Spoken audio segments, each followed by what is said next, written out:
নবনীরদনিন্দিত কান্তিধারম রসসাগর নাগর ভূপবরং।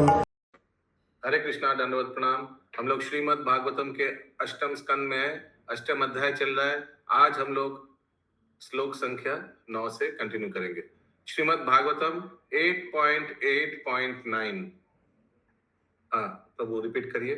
तस्यं चक्षुस्पृहां सर्वे, तस्यां चक्षुस्पृहां सर्वे ससुरा सुरमानवा ससुरासुरमानवा रूपौदार्य वयोवर्ण रूपौदार्य वयोवर्ण महिमाक्षिप्तचेतसा। महिमाक्षिप्तचेतस। अनुवाद। उनके अपने अपूर्व सौंदर्य, शारीरिक सौष्ठव, तारुण्य, रंग तथा जस के कारण हर व्यक्ति, यहाँ तक कि देवता, असुर तथा मनुष्य उनको पाने की कामना करने लगे। वे इसलिए आकृष्ट थे क्योंकि रमा देवी समस्त ऐश्वर्यों की उद्गम है। तात्पर्य। इस संसार में ऐसा कौन होगा जिसे धन, सौंदर्य या तथा इन ऐश्वर्यों से मिलने वाले सामाजिक सम्मान की चाह न हो। लोग सामान्यतया भौतिक भोग, भौतिक ऐश्वर्य तथा उच्च कुलीन परिवार के सदस्यों की संगति चाहते हैं। भोग ऐश्वर्य प्रसक्ता नाम। भौतिक भोग का धन अर्थ है धन, सौंदर्य तथा इनसे मिलने वाला जस, जो धन की देवी की कृपा से ही प्राप्त किए जा सकते हैं। किंतु धन की देवी कभी अकेली नहीं रहती। जैसा कि पिछले श्लोक में परा शब्द से सूचित होता है, वे पूर्ण पुरुषोत्तम भगवान की संपत्ति हैं और उन्हीं के द्वारा भोग्या हैं। यदि कोई धन की देवी माता लक्ष्मी की कृपा का इच्छुक है तो उसे चाहिए कि वह उन्हें नारायण के साथ रखे, क्योंकि वे स्वभाव से भगवत परा हैं। जो भगवत सदैव नारायण की सेवा में लगे रहते हैं। जो भक्त सदैव नारायण की सेवा में लगे रहते हैं, नारायण परायण, उन्हें निश्चय ही धन की देवी की कृपा प्राप्त हो सकती है। किंतु जो भौतिकवादी उन्हें निजी भोग के लिए प्राप्त करना चाहते हैं, वे निराश होते हैं। उनकी यह नीति ठीक नहीं है। उदाहरणार्थ, प्रख्यात असुर रावण रामचंद्र जो को लक्ष्मी अर्थात सीता जी से विहीन करके विजयी बनना चाहता था, किंतु परिणाम उल्टा ही निकला। भगवान श्री रामचंद्र ने निस्संदेह सीता को बलपूर्वक ले लिया और रावण अपने समूचे भौतिक साम्राज्य सहित विनष्ट हो गया। धन की देवी सबके लिए, जिसमें मनुष्य भी सम्मिलित हैं, अभिष्ट हैं। किंतु मनुष्य को यह समझना चाहिए कि लक्ष्मी जी केवल पूर्ण पुरुषोत्तम भगवान की ही संपत्ति है। कोई व्यक्ति लक्ष्मी जी का तब तक कृपा पात्र नहीं बन पाता जब तक वह उनकी तथा उनके परम भोक्ता श्री भगवान दोनों की स्तुति नहीं करता। हरे कृष्ण।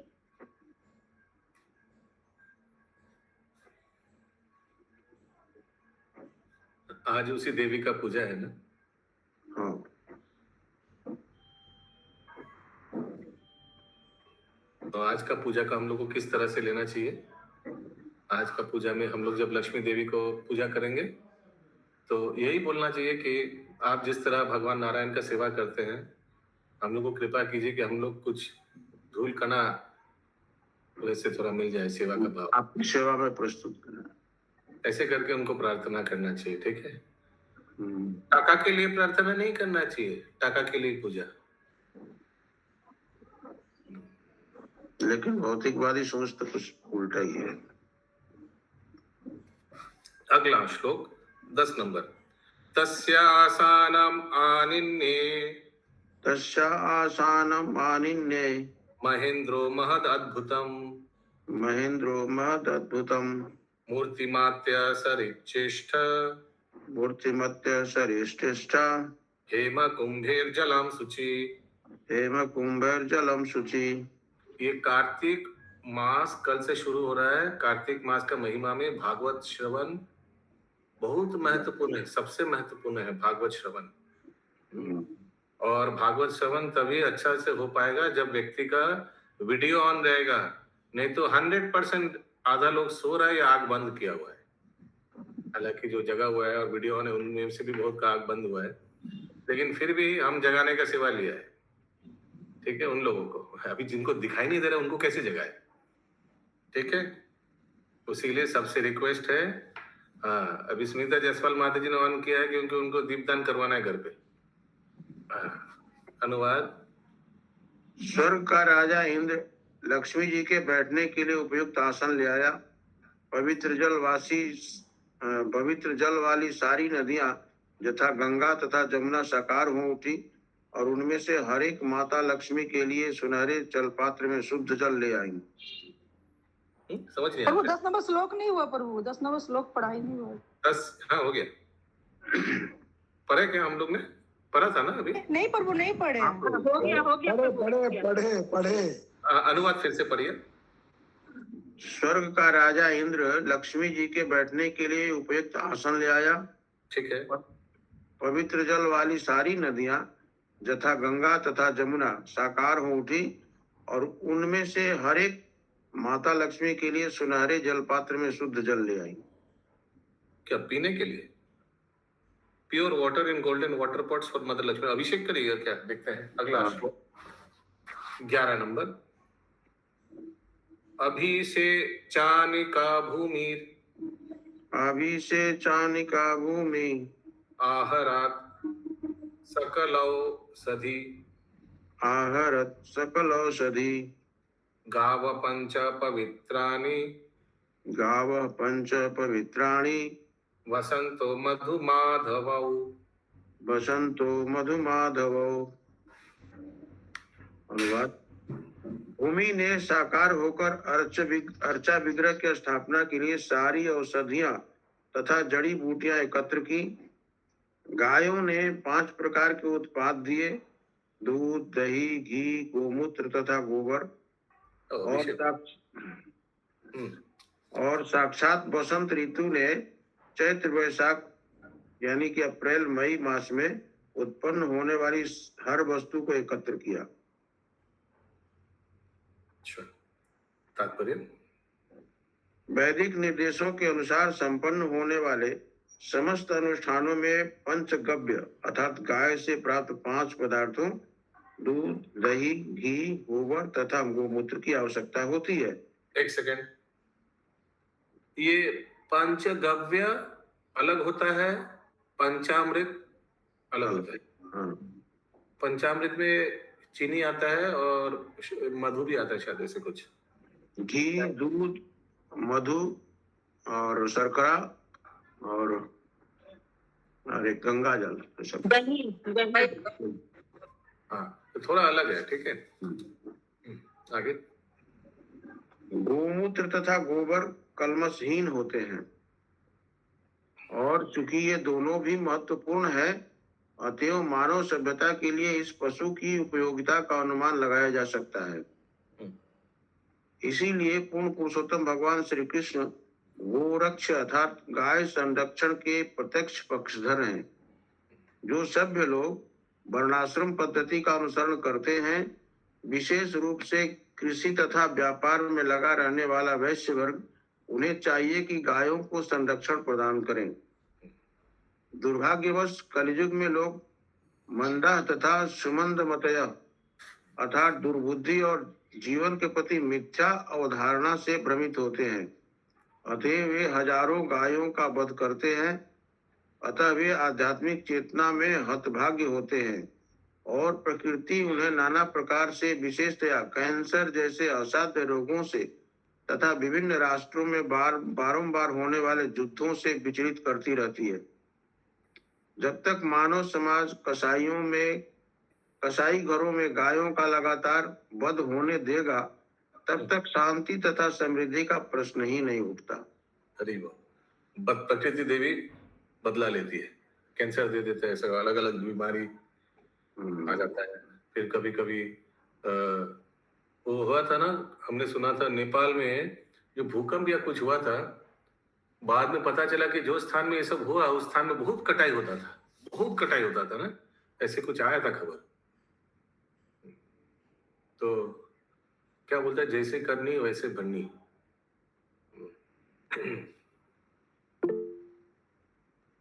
बोलिए। प्रभु जी, ये पंचगव्य का कहाँ पे यूज होता है? अभिषेक में। सिर्फ अभिषेक में, और भी कहीं? और भी कहीं।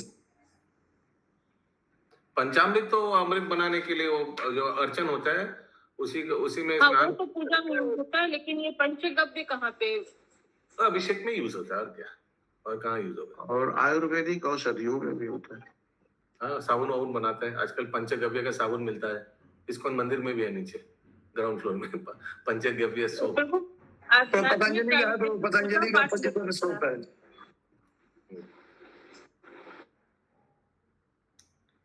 ओके। एक चीज और मिलता है, गोधन, वही है गोमूत्र। गोधन, गोमूत्र को गोधन बोलता है। दवाई के लिए। अच्छा। तो बोतल में बिकता है।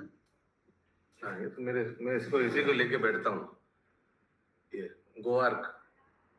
हाँ, वही है। हाँ, क्या चीज का अर्थ है प्रभु? ये आपका, ये गीता प्रेस का है, गोमूत्र। गौमूत्र है। हाँ, गो अर्क लिखा हुआ है, अर्क। अर्क शायद थोड़ा डाइल्यूट किया हुआ है पानी में। प्योर बड़ा नहीं होता लगता है, है। प्योर नहीं होता है, पर इसको प्रभु, इसको क्या आप पीते हैं? हाँ, अच्छा है तो शरीर के लिए, हम तो बहुत साल से पी रहे। क्या फायदा होता है प्रभु इसको पीने से? डाइजेशन अच्छा होता है, एसिडिटी नहीं होता है।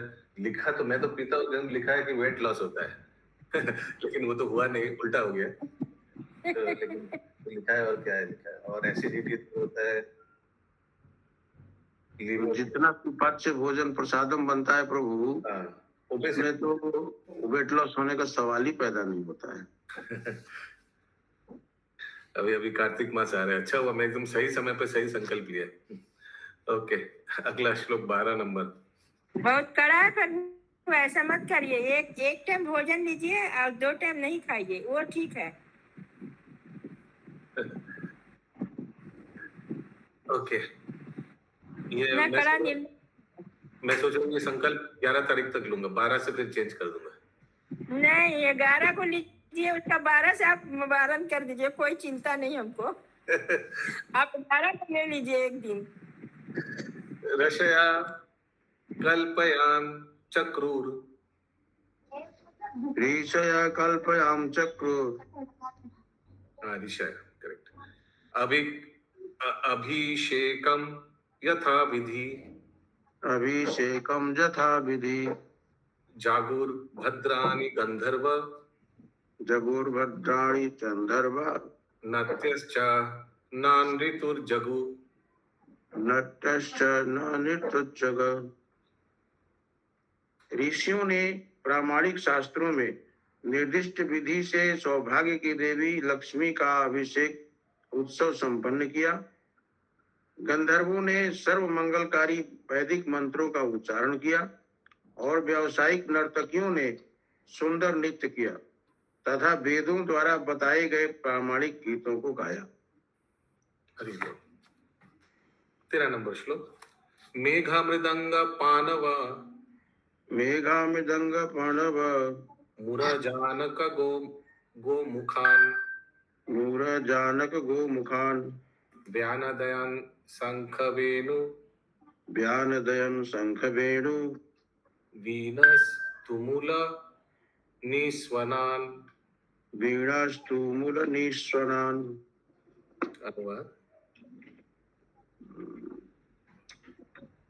साक्षात बादलों ने तरह तरह के ढोल यथा मृदंग, पणव, मूरज तथा आनक बजाए। उन्होंने शंख तथा गोमुख नामक तुरहियां भी बजाई और बांसुरी तथा वीणा का भी वादन किया। इन सब वाद्य यंत्रों की सम्मिलित ध्वनि अत्यंत तुमुलपूर्ण थी।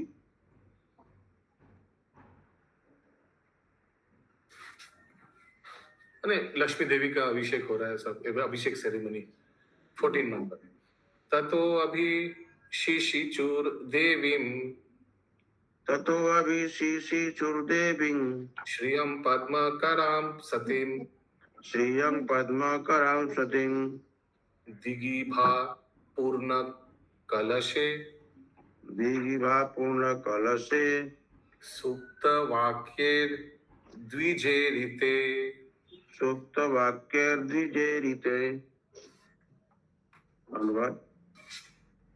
तत्पश्चात बड़े बड़े हाथी सभी दिशाओं से गंगाजल से भरे कलश ले आए और भाग्य की देवी को विद्वान ब्राह्मणों द्वारा उच्चारित वैदिक मंत्रों के साथ स्नान कराया। स्नान कराए जाते समय लक्ष्मी जी अपनी मौलिक शैली को बनाए रखकर अपने हाथ में कमल धारण किए रहीं और वे अत्यंत सुंदर लग रही थी। वे परम सती साध्वी हैं क्योंकि वे पूर्ण पुरुषोत्तम भगवान के अतिरिक्त किसी को नहीं जानती। ठीक, ऐसे ही मेरे घर के सामने एक पंडाल हुआ है लक्ष्मी देवी का, वैसे ही ठीक हाथ में कमल ली हुई है और दो साइड में दो दो हाथी है बड़ा बड़ा, ऐसे करके ऊपर सूंड पर ऐसे। तात्पर्य इस श्लोक में लक्ष्मी जी को श्रियम कहा गया है, जिसका अर्थ यह है कि वे षडैश्वर्यों धन बल प्रभाव सौंदर्य ज्ञान तथा त्याग से युक्त हैं। ये सारे ऐश्वर्य लक्ष्मी जी से प्राप्त किए जाते हैं। लक्ष्मी को यहाँ पर देवी कहा गया है क्योंकि वे वैकुंठ लोक में पूर्ण पुरुषोत्तम भगवान तथा उनके भक्तों को सारे ऐश्वर्य प्रदान करती हैं, जिससे वे लोग वहां का प्राकृतिक जीवन बिताते हैं। पूर्ण पुरुषोत्तम भगवान अपनी प्रिया लक्ष्मी जी से प्रसन्न रहते हैं, जो हाथ में कमल धारण किए रहती हैं। इस श्लोक में माता लक्ष्मी को परम साध्वी सती कहा गया है क्योंकि वे पूर्ण पुरुषोत्तम भगवान के अतिरिक्त अन्य किसी की ओर ध्यान नहीं देती। समुद्र पीत कौसेय समुद्र पीत कौसेय वाससी समुपाहरत् वाससी समुपाहरत् वरुणा सजं वैजयन्तीं वरुणः सृजं वैजयन्तीं मधुना मत्त सत्पदां।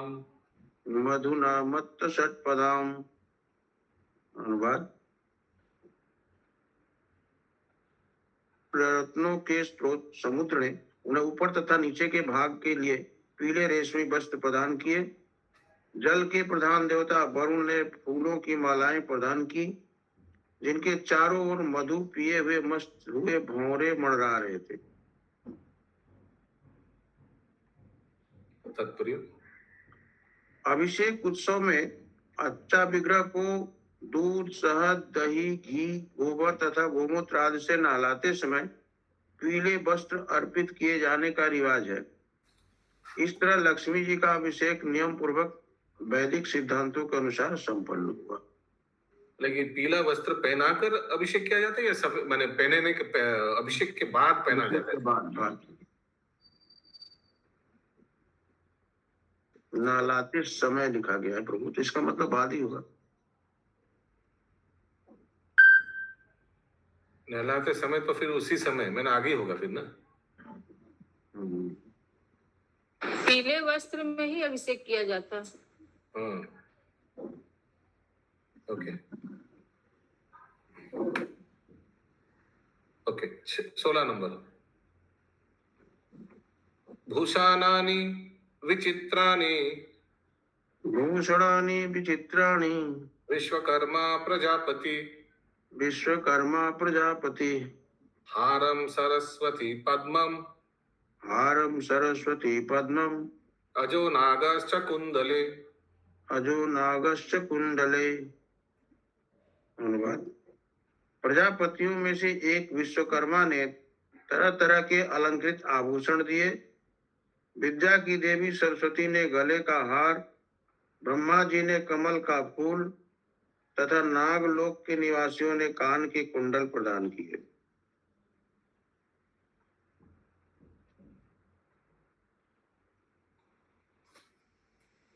आज का अंतिम श्लोक 17 नहीं 18 तक है, सॉरी। तथा कृता स्वस्त्ययायोत्पला सृजम तथा कृतस्वस्त यनोत्पलस्रजम् द्विरेफां परिगृह्य पाणिना न दद्विरेफां परिगृह्य पाणिनाम् चाचाल वक्त्रं सुकपाल कुंडलम चचालवक्त्रं सुकपोलकुण्डलम् सव्रीदहासां दधाति सुशोभनम् सव्रीडहासं दधति सुशोभनम्। अनुवाद। तत्पश्चात शुभ अनुष्ठान द्वारा पूजित माता लक्ष्मी कमल पुष्पों की माला हाथ में लेकर इधर उधर विचरण करने लगी, जिसके चारों ओर भंवरे मड़रा रहे थे। लज्जा से मुस्कुराती हुई, कुंडलों से गाल अलंकृत होने के कारण वे अत्यंत सुंदर लग रही थी। तात्पर्य। लक्ष्मी जी ने क्षीर सागर को अपने पिता के रूप में स्वीकार किया, किंतु वे नारायण के वक्षस्थल पर निरंतर वास करती हैं।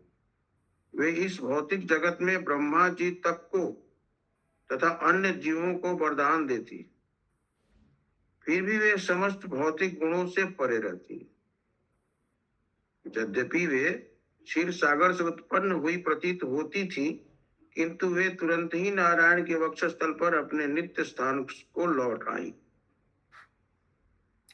स्थानाद्वयं चाति किशोदरी समाम स्तनद्वयं चाति किशोदरी समम् निरंतरं चंदन कुंकुमोक्षितम् निरंतरं चंदन कुंकुमोक्षितम् ततस्ततो नु पुरवल्गु सिंजितेर ततस्ततो नु पुरवल्गु सिंजितै विसर्पति हेमलतेव सा बभौ विसर्पति हेमलतेव सा बभौ। अनुवाद। उनके संतुलित तथा सुस्थित दोनों स्तन चंदन तथा कुंकुम चूर्ण से लेपित थे और उनकी कमर अत्यंत पतली थी।